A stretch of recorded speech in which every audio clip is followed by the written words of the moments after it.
Saya ni ada Facebook. Kalaulah orang bubuh nama saya, tapi bukan saya punya fake account, saya marah. Makcik ni tak ada Facebook. Orang pun nama makcik pun gambar lagi. Pun nama makcik, marah. Kalau tuan-tuan tak ada Facebook, orang pun gambar tuan-tuan Facebook, tuan-tuan marah. Takkan tuan-tuan tak marah? Orang bukan Islam guna kalimah Allah. Entah faham tak? Kamu sembah Allah pun tidak, percaya pada Allah pun tidak, semayang pun tidak, tiba-tiba kamu nak pakai kalimah Allah dalam agama kamu. Apa benda ni? Ada satu orang hantar mesej pada saya, Ustaz, sila rujuk surah Luqman ayat 25. Kami menyokong penggunaan kalimah Allah pada orang bukan Islam, sebab Allah sebut dalam Quran orang kafir boleh pakai. Ustaz, sila rujuk dalam surah Luqman ayat 25. Saya kata tak payah saya rujuk, saya boleh baca kan? Kena rujuk saya baca lagi. Wala in sa'altahum man khalaqas samawati wal ard la yaqulunna Allah qulil hamdulillah bal aktsaruhum la ya'lamun. Yang ni yang kamu kata yang Allah benarkan orang kafir guna kalimah Allah. Yang ni dalil dia. Cetek sungguh pemikiran kamu. Allah kata pada Nabi Muhammad, wahai Muhammad, wala in sa'altahum, kalau kamu tanya kepada mereka, man khalaqas samawati wal ard, siapakah yang menciptakan langit dan bumi? La yaqulunna Allah, mereka akan menjawab Allah. Qulil hamdulillah, wahai Muhammad, jawablah alhamdulillah. Bal aktsaruhum la ya'lamun, tetapi kebanyakan daripada mereka tidak mengetahui hakikat sebenarnya Allah Subhanahu wa ta'ala. Mana ada dalam ayat itu Allah membenarkan orang kafir, orang Kristian menggunakan kalimah Allah? Di mana? Allah kata, tanya pada mereka, siapa yang buat langit dan bumi? Mereka menjawab Allah. Jawablah wahai Muhammad, alhamdulillah. Sebab apa disuruh jawab alhamdulillah? Sebab jawapan dia betul. Siapa yang buat langit? Siapa yang buat bumi? Allah. Alhamdulillah. Salah tak? Salah tak? Tak salah. Yang kita tak setuju ni ialah mereka kata Allah ada anak, Allah ada isteri, Allah tua, Allah tu ada anak. Takkan kita tak setuju? Kalau setakat orang bukan Islam kata, amin, besok you datang tak? InsyaAllah saya datang. Tak apa, lantarlah kata. Tuhan Allah pun marah, tak apa. Tapi kalau disebut Allah pun sudah ada anak, takkan kita nak setuju? Sebab Allah sebut dalam Quran, Qul huwallahu ahad, Allah cuma satu. Kalau kita bersetuju penggunaan kalimah Allah pada kitab mereka, ini dakwah. Ditambah pula dalam penggunaan bahasa Melayu dalam kitab mereka. Siapa yang nak cakap bahasa Melayu ni? Anak-anak kita. Ini tidak lain dan tidak bukan, ialah untuk tujuan dakwah mereka. Nanti umat Islam akan jadi keliru. Mana satu Allah yang betul? Saya bimbang nanti tuan-tuan, gereja-gereja akan ditulis Allah di gereja. Nanti mereka boleh jual kalimah Allah di kedai-kedai mereka. Mereka boleh masuk kalimah Allah dalam jamban. Mereka bukan tahu hukum hakam dia. Mereka boleh tulis Allah dekat baju pergi masuk dalam jamban. Apa hukum? Mana-mana orang yang bersetuju orang bukan Islam menggunakan kalimah Allah, tanggunglah dosa dia bila kalimah Allah dipermainkan. Ingat kecil lah tuan-tuan menghina kalimah Allah. Kita nyawa Islam diajar, bila sebut kalimah Allah jangan masuk tandas. Baca Allah pun dalam jamban adalah haram. Sebut bismillah dalam jamban haram. Orang bukan Islam, dia bukan tahu. Dia tak tahu. Sebab selama ni dia duk guna God. Bila kita gatal, murah hati dibagi dia pakai, besok dia tulis nama dia, baju dia, Allah, dia masuk dalam jamban. Tuan nak tanggung dosa. Sebab itulah dalam fatwa kita di Malaysia ada 40 perkataan yang orang bukan Islam tak boleh pakai. Bukan setakat Allah, 40 perkataan telah diputuskan oleh Majlis Fatwa sejak tahun 1981. Antara perkataan yang mereka tak boleh guna ialah Kaabah, Arash. Dia pun bukan percaya pada Kaabah, dia pun bukan percaya pada Arash. Pasal apa dia pun nak pakai? Untuk menjamin kesucian benda ini, 40 perkataan ini dia tak boleh pakai. Termasuklah nombor 1 kalimah Allah. Bila kita kata tak salah, pakailah. Tak salah tak mana? Bila disebut Allah ada anak, tak salah pun kata. Tadi saya sebut Nabi Isa sebelum kiamat, Nabi Isa turun. Itu tanda kiamat besar. Sebab apa Nabi Isa turun?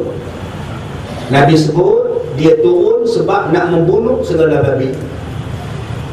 Yang kedua, nak mematahkan segala salib. Yang ketiga, nak membunuh Dajjal, Ya'juj dan Ma'juj.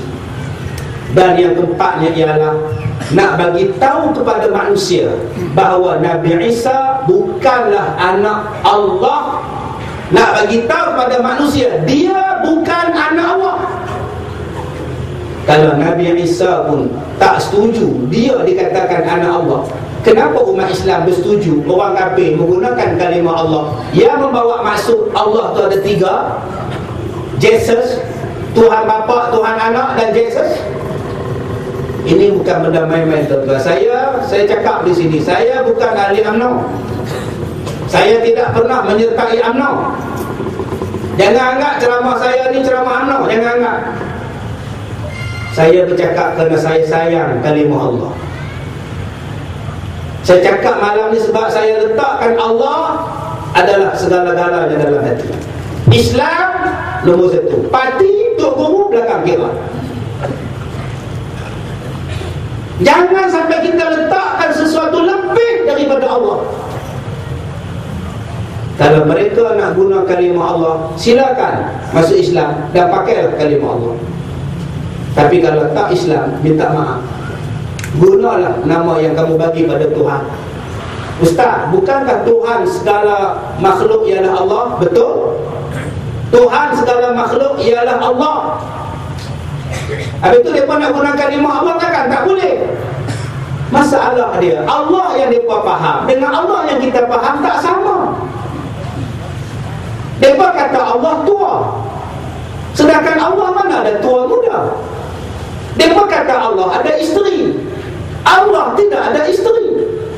Mereka kata Allah ada anak, Allah tak ada anak. Mereka kata Nabi Isa itu anak Allah, Nabi Isa Nabi, bukannya anak Allah. Dia berkata Nabi Isa dan Allah itu membentuk satu perkataan nama dia Jesus. Tidak. Isa adalah Nabi, Allah adalah Tuhan. Maknanya apa yang kamu guna perkataan Allah tak betul. Kalau begitu tolong jangan pakai, sebab tak betul. Boleh pakai, silakan. Ini dakwah. Dakwah apa ke benda? Ini bukan dakwah. Dakwah cakap kat mereka, hang nak belajar kalimah Allah, main belajar saja. Ini tidak lain dan tidak bukan tuan-tuan untuk nak bagi kita di confuse. Dipanggil sebagai pluralism dan liberalism. Saya bila baca hadis ni tuan-tuan, saya teringat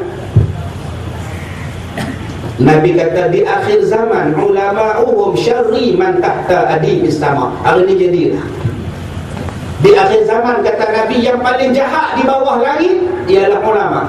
Hari ni jadi semua tuan-tuan. Kita duk kata budak isap dadah itu jahat. Sejahat-jahat budak isap dadah, dia tak pernah fikir untuk membenarkan orang bukan Islam menggunakan kalimah Allah. Kita tengok hari ni orang dah tangkap lah 7 orang. Tembak 2, 3 kena tangkap. Hak lari daripada penjara. Pergi tanya dekat mereka. Jahat tu tuan-tuan. Tanya dekat mereka. Abang setuju tak orang kafir guna kalimah Allah? Mereka pun tak setuju. Tapi hari ni yang duk setuju guna siapa dia? Ulama. Sekarang siapa lebih teruk ni? Yang ni hadis Nabi sebut. Di akhir zaman, ulama-ulama lah yang paling buruk sekali manusia di bawah langit.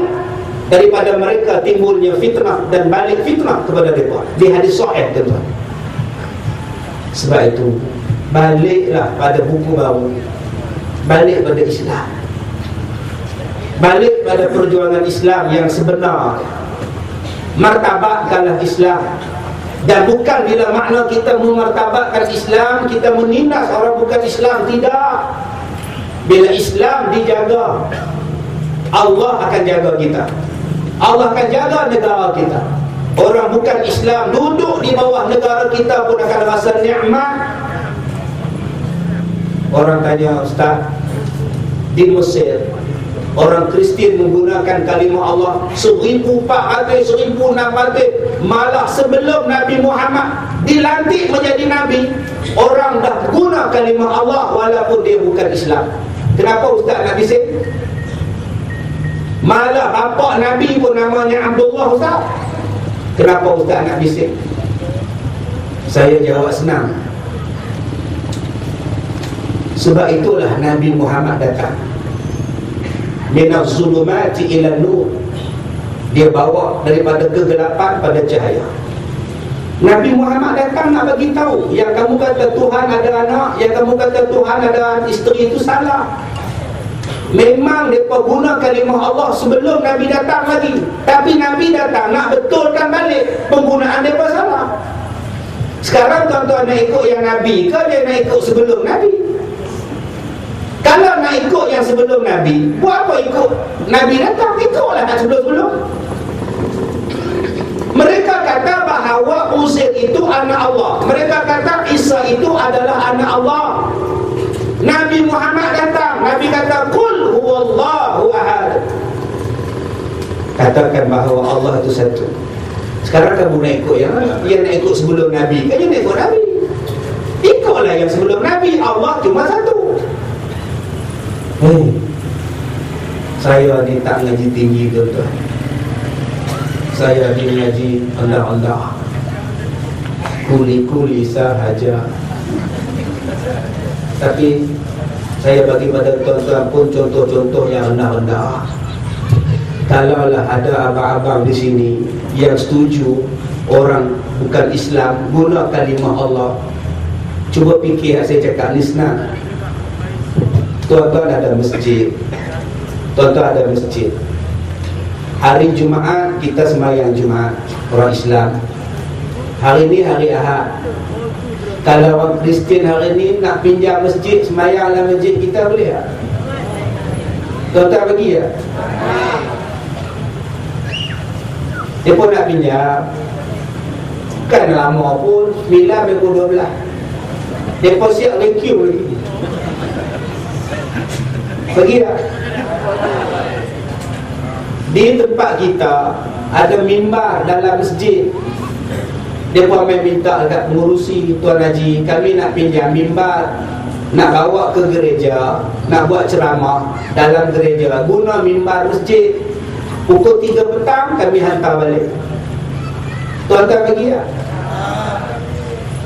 Tu imam ada kapek, dia bersemayang Allahu Akbar. Habis sembahyang Isyak, satu sami datang mau pinjam kapek tu imam. Dia nak bawa pergi Kuwait sebab ada akad nikah di Kuwait, nak keliling umum api. Tok sami ni nak duduk atas jadah tu imam. Tuan-tuan bagi tak? Tak bagi. Pinjam mimbar pun tak bagi, pinjam sejadah pun tak bagi, pinjam masjid pun tak bagi. Kenapa mereka nak pakai kalimah Allah bagi? Kalimah Allah dengan masjid, dengan mimbar, dengan sejadah, mana besar? Kalau kalimah Allah boleh bagi pinjam, bagilah mereka tumpang sembahyang. Biarlah mereka guna mikrofon kita, ambil wuduk kita, ambil mandi sekali, berak kecil dalam masjid kita. Kenapa tak bagi? Ustaz, kalau kalau mereka nak pakai macam tu, mereka kena Islam lah semayang. Kalau gitu kenapa mereka tak suruh masuk Islam, dia dah nak guna kalimah Allah? Saya sebut pemikiran saya hak bodoh, cuma saya boleh fikir. Saya tak ngaji pandai, tapi saya boleh fikir. Kalau mimbar tak boleh pinjam, kalau sejadah tak boleh pinjam, masjid pun tak boleh kongsi, sebab hang bukan beragama Islam, takkan kalimah Allah nak pakai sewenang-wenangnya? Ni tidak lain ni tuan-tuan, ini adalah untuk pilihan raya semata-mata. Takkan kalimah Allah yang mulia kita nak gadai? Takkan kalimah Allah yang maha suci kita nak jual begitu saja? Baliklah kepada jalan tuan-tuan. Balik pada Islam yang sebenar. Ingat satu hadis Nabi. Nabi kata, ihfazillah yahfazka. Kamu jaga Allah, Allah jaga kamu. Kamu jaga peraturan Allah, Allah jaga kamu. Kamu jaga kemuliaan Allah, Allah jaga kemuliaan kamu. Hari ini tuan-tuan, kita tak jaga kemuliaan Allah, kita tak jaga kalimah Allah, kita tak jaga yang hak Allah punya. Saya takut Allah tak jaga kita. 50 tahun lepas merdeka, kita jaga sungguh kalimah Allah, kita jaga perpaduan kita, kita jaga kasih sayang kita. 50 tahun selepas merdeka, kita jaga masjid.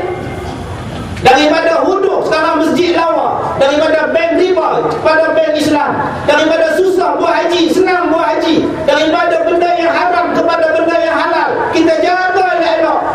Allah jaga kita. Mana ada banjir besar-besar, mana ada gempa bumi, mana ada ribut taupan yang besar, kita bimbang tuan-tuan.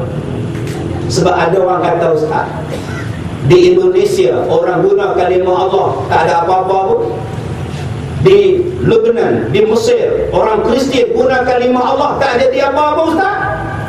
Saya jawab, tak jadi apa. Sekarang siapa yang nak melawat ke Mesir? Angkat tangan macam saya. Siapa yang nak buat lawatan ke Mesir sekarang? Jom kita pergi.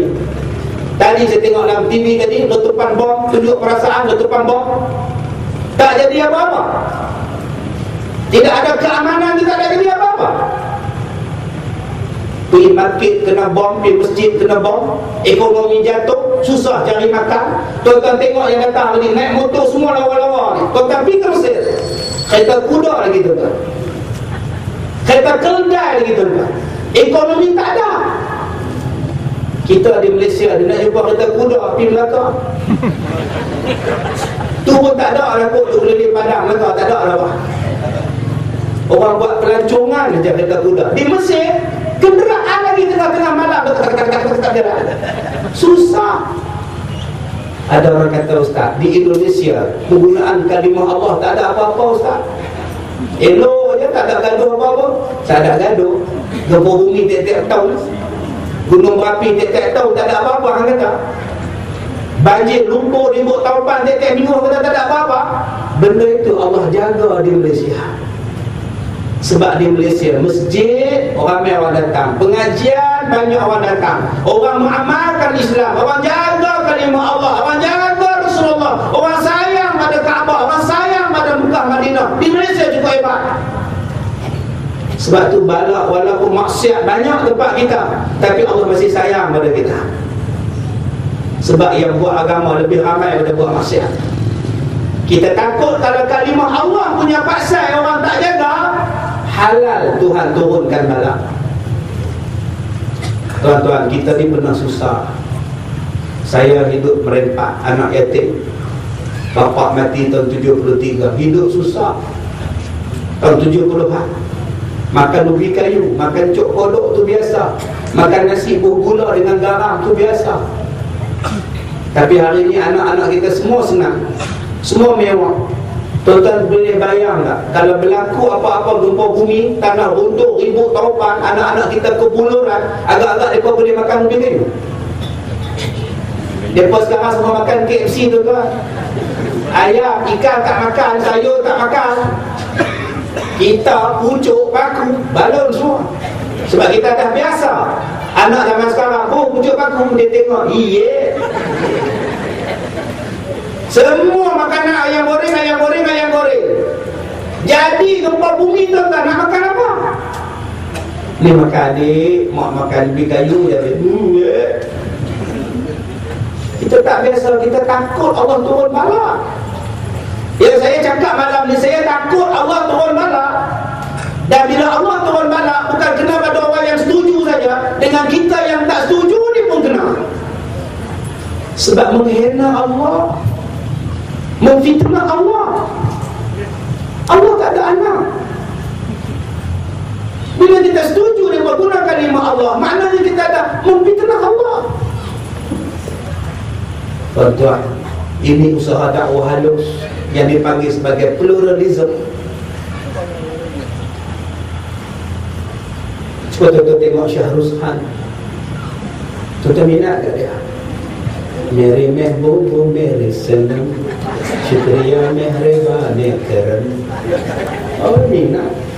Dia nari kuch-kuch kota hai, kita ka tumpah seair, यूं मुस्कुराए तूने न जाने क्या सपने kita अब तो मेरा दिल जागे ना होता है क्या करूँ है कुछ कुछ होता है.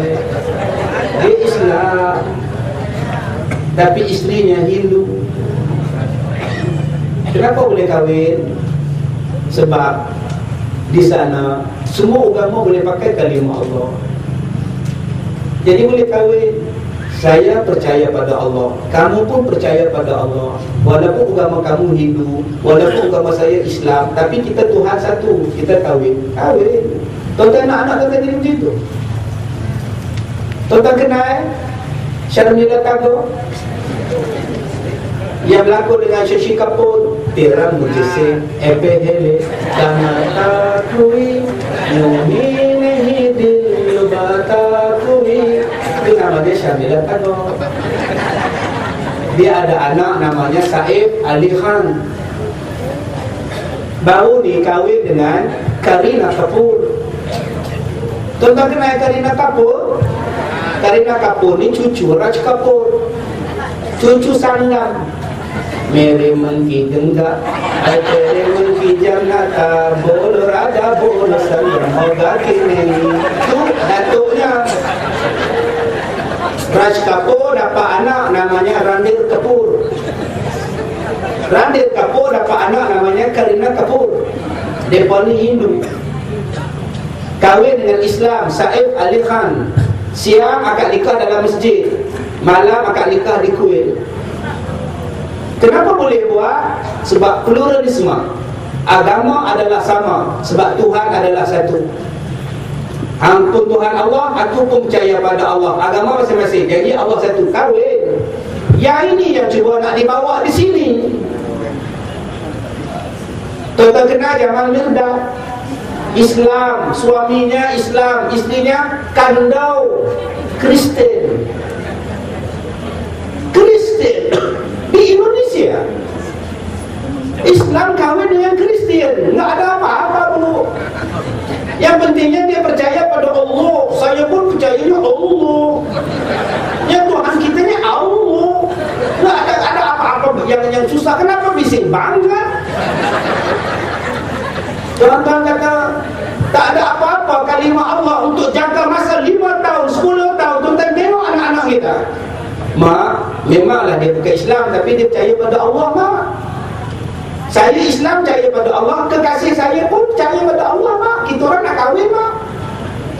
Inilah yang mereka nak buat. Kalau tuan-tuan sanggup benda ni tuan-tuan hadapi, setujulah dengan kalimah ini digunakan untuk mereka. Kesan dia, tanggunglah di hari kiamat. Atas dunia mungkin kita menang. Atas dunia bila kita setuju, orang akan sokong kita. Yes, bagus, bagus. Tapi di hari kiamat, cuba dalam hati masing-masing berfikir, Allah redha ke Allah tak redha yang aku buat. Ini gambar saya. Ceramah, bicara ilmu, buku lama, buku baru, gambar saya. Tiba-tiba ditulisnya yang berbahagia Ustaz Muhammad Yazid bin Mat. Contoh, saya setuju dah. Oi, pasal apa guna gambar saya? Nama lain. Semua orang tak setuju. Kenapa kamu tak pernah sembah Allah? Kenapa kamu kata Tuhan kamu Allah? Takkan kita tak setuju? Dia tuan-tuan ingat 4 benda yang saya sebutkan tadi sebagai petanda-petanda kiamat. Islam hanya tinggal nama, Quran hanya tinggal tulisan, masjid besar tapi tak ada hidayah, bukan tempat untuk dapat hidayah. Dan yang keempat, kata Nabi, ulama-ulama di akhir zaman yang paling teruk di bawah langit. Manusia paling teruk yang kita tak pernah sangka ni ulama boleh buat, tuan-tuan. Jahat-jahat perompak pun dia tak sanggup jual kalimah Allah. Hari ni manusia sanggup jual. Ni yang Nabi sebut dalam hadis. Tuan-tuan nak marah, saya marah. Tapi saya takut kepada Allah lebih daripada saya takut kemarahan tuan-tuan. Apa yang saya cakap malam, tobatlah keluar dalam internet. Lepas tu orang pakat maki saya, dan orang akan panggil saya anjing lagi. Panggillah saya anjing. Janji saya tak gadai kalimah Allah untuk orang-orang yang tak sepatutnya menggunakan kalimah Allah. Tuan-tuan, benda ni saya tulis banyak cerita-cerita macam ni dalam buku saya yang terbaru yang bertajuk Bicara Jiwa. Saya rasa wakil saya Al-Barakah pun ada bawa buku Bicara Jiwa. Kita ambil, beli, baca. Ada dalil-dalilnya, ada nas-nasnya tentang apa yang saya cakap, supaya saya tak cakap kosong. Kalau tuan-tuan tanya pada orang yang setuju menggunakan kalimah Allah, kemukakan dalil, kemukakan hujah. Kita nak tengok apa hujah kamu. Tidak ada satu hujah yang membenarkan puak-puak yang bukan Islam menggunakan kalimah Allah dalam dakwah mereka. Tidak ada, tuan-tuan. Jadi tuan-tuan, cukup sekadar ini. Kita jumpa lagi di lain masa, insya-Allah. Saya rasa yang